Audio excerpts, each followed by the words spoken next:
भगवान राम अपनी राजसभा में बैठे हुए थे। तभी वहां पर एक सेवक ने आकर बताया कि आपके पिता तुल्य वृद्ध मंत्री सुमंत की मृत्यु हो गई है। उनकी स्त्री सती होने के लिए आपकी आज्ञा चाहती हैं। इस प्रकार भगवान राम यह बात सुनकर तुरंत सुमंत के घर पहुंचे और वहां पर जाकर उन्होंने सुमंत की जन्म कुंडली मंगवा कर देखी तो पता चला कि सुमंत की आयु तो 9,999 वर्ष और 11 महीने की थी, जिसमें से सारी आयु तो बीत चुकी थी, केवल 9 दिन शेष बचे हुए थे।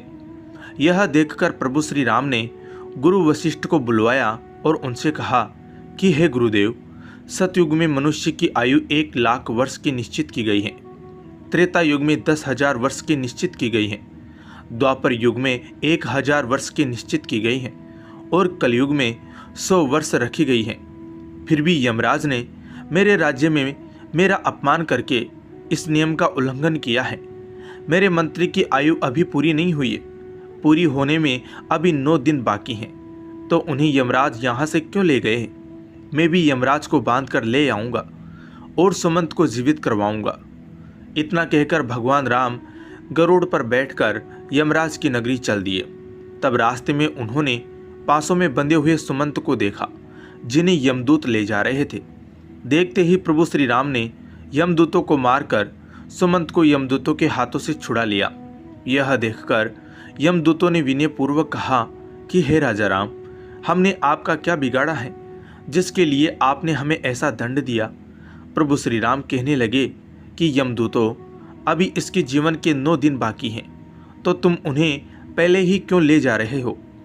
जब इनके दिन पूरे हो जाएंगे तब आकर तुम इन्हें ले जाना, तब मैं कुछ नहीं कहूँगा।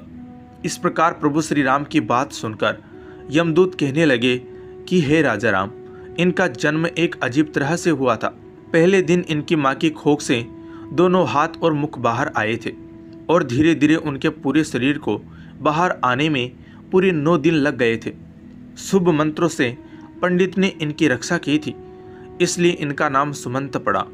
प्रभु, आप जो इनके 9 दिन बाकी बता रहे हो वे संदिग्ध हैं, इसलिए हमारा कोई दोष नहीं है।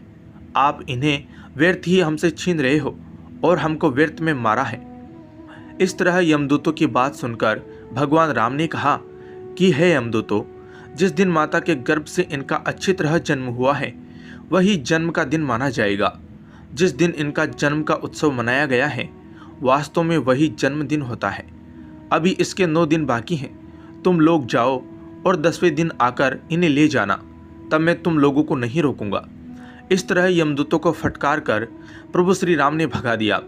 इधर भगवान राम अयोध्या में लौटकर आए तो सुमंत जीवित हो चुका था। उनके परिवार वाले उन्हें जीवित देखकर बड़े ही प्रसन्न थे। सुमंत ने अपने जीवन के आखिरी 9 दिन जानकर खूब दान पुण्य करना आरंभ कर दिया। उधर वे यमदूत दुखी होकर यमराज के पास लौट गए और कहने लगे कि हे यमराज, रास्ते में श्री राम ने हमें मारकर सुमंत को छुड़ा लिया, क्योंकि उनके जीवन के 9 दिन बाकी रह गए थे। वह 9 दिन पूरे होने पर ही राम उन्हें आने देंगे। इस प्रकार यमदूतों के मुख से उनके पराजय की बात सुनकर यमराज क्रोध से लाल पीले हो गए और उन्होंने राम पर आक्रमण करने के लिए इंद्रदेव, अग्निदेव, वायुदेव और जिस देवता से भी सहायता मांगी तो सबने एक ही बात कही कि यमराज, क्या तुम पागल तो नहीं हो गए हो जो विष्णु भगवान के साथ युद्ध करना चाहते हो? चुपचाप यहाँ से अपनी यमपुरी लौट जाओ। प्रभु राम का तुम क्या कर लोगे? जब सबने यमराज की सहायता करने के लिए मना कर दिया तो यमराज अपनी ही सेना लेकर श्री राम के साथ युद्ध करने के लिए अयोध्या को चल पड़े। वहाँ पर पहुँचकर चारों ओर से अयोध्या नगरी को घेर लिया। यमराज के द्वारा अयोध्या नगरी को घेरा हुआ देखकर प्रभु श्री राम ने लव को यमराज से युद्ध करने के लिए भेजा। श्री राम के छोटे पुत्र लव और यमराज के बीच भयंकर युद्ध होने लगा। लव के बाणों से यमराज के सभी योद्धा क्षण मात्र में ही धराशायी हो गए। उन सबकी यह हालत देखकर यमराज और भी ज्यादा क्रोधित हो उठे। अंत में यमराज ने लव पर अपना यमदंड छोड़ दिया। यमदंड को देखकर लव ने यमराज पर ब्रह्मास्त्र छोड़ दिया, जिसे देखकर यमदंड वापस लौट गया और लव के द्वारा छोड़ा हुआ ब्रह्मास्त्र यमराज के पीछे पड़ गया। ब्रह्मास्त्र को देखकर यमराज प्राण बचाने के लिए भागने लगे। उधर जब सूर्य देव ने देखा कि ब्रह्मास्त्र से यमराज का बच पाना मुश्किल है, तो घबराकर सूर्य देव राम जी के छोटे पुत्र लव के पास आए और प्रार्थना करने लगे कि हे पुत्र, इस ब्रह्मास्त्र को लौटाकर यमराज के प्राण बचा लो, क्योंकि तुम हमारे ही वंश में उत्पन्न हुए हो और यह यमराज मेरा ही बेटा है। क्या तुम अपने पूर्वज यमराज को मार डालना चाहते हो? इस प्रकार सूर्य देव के निवेदन पर लव ने ब्रह्मास्त्र को लौटा दिया। तब यमराज अपने पिता सूर्य को आगे करके श्री राम के पास गए। श्री राम ने सूर्य देवता का पूजन किया और यमराज ने श्री राम से क्षमा मांगी।